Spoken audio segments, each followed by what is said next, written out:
Welcome to the Voice of Experience series, where riders share their thoughts and memories from their Renadian motorcycle adventure.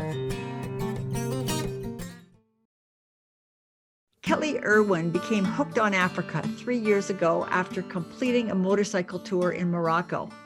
As grueling as that trip was, she vowed to return, wanting to explore more of the continent by two wheels and get a feel for its cultures. The insurance executive and active volunteer in motorcycling in Canada has never been one to shy away from challenge.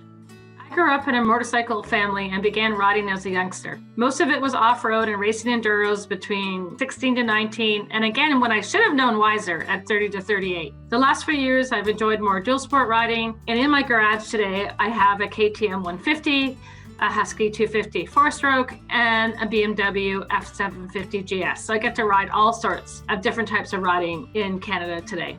Even with her experience, though, she worried about whether she was going to be a good enough rider, especially given she'd be on a new bike, different terrain, and riding with people she didn't know on the left side of the road. Kellee prepared with her personal trainer, boxing to improve upper body strength. As a woman rider, it's a lot of riding on these trips. I wanted to make sure that I was strong enough physically to ride the big bike in the gravel and all that the trip had to offer. Spectacular Southwest Africa appealed to her because of its introduction to a new culture, animals, and other things like... As an off-road rider, I like the fact that there was a lot of dirt roads and there was a challenge technically. If you're going to go, be all in. Namibia's scenery and hospitality made her time in that country the best part of the trip. Oh, absolutely. Every day was a new adventure, fueled by kilometer after kilometer of spectacular views.